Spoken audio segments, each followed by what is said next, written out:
Hi, இன்றைக்கி நம்ம என்ன பார்க்க போகிறோன்னா ஒரு சூப்பரான தக்காளி சட்னி, தண்ணி சட்னி பார்க்க போகிறோம். இது எப்படி பண்ணலான்னு பார்க்கலாமா? தேவையான பொருள் என்னென்னு பார்க்கலாமா?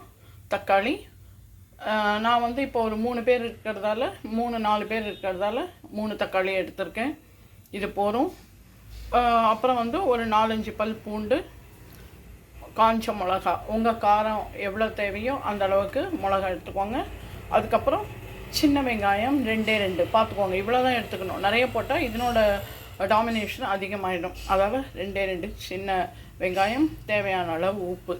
இதை நம்ம இப்போ என்ன பண்ண போகிறோம் அப்படின்னா, இந்த மாதிரி ஒரு கடாயில் தண்ணி வச்சு அதுலேயே பூண்டு, காஞ்ச மிளகா, தக்காளி, வெங்காயம் இது எல்லாத்தையும் போட்டு இந்த மாதிரி ஸ்டீம் பண்ணிவிட்டு இந்த தக்காளியோட தோலை எடுத்துட போகிறோம்.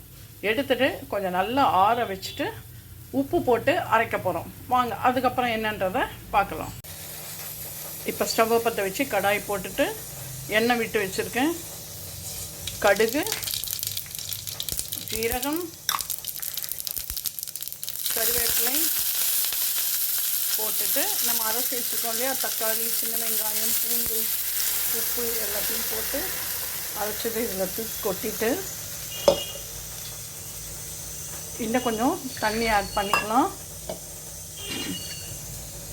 இது கொஞ்சம் தண்ணியாக இருந்து சாப்பிட்டா தான் ரொம்ப நல்லாயிருக்கும். இட்லியோட சுட சுட இட்லியோட வச்சு சாப்பிடும்போது ரொம்ப சூப்பராக இருக்கும் டேஸ்ட்டு. நீங்களும் செஞ்சு பாருங்கள். அடுத்தது இப்போ இது லேசாக கொதிச்சா போகிறோம். ஏன்னா ஆல்ரெடி இது எல்லாத்தையுமே நம்ம ஸ்டீம் பண்ணி வச்சுருக்கோம். சரியா, இட்லியோட சூப்பராக இருக்கும். வாங்க பார்க்கலாம். சூப்பரான தக்காளி சட்னி தயார். இதை இந்த மாதிரி இருக்கணும். இது சூப் மாதிரி கூட நீங்கள் குடிக்கலாம். கருவேப்பிலைக்கு பதில் கொத்தமல்லி அந்த மாதிரி போட்டுக்கலாம். சூப்பராக இருக்கும். இப்போ என்ன பண்ண போகிறோம், சூடாக இட்லி வச்சுருக்கேன்.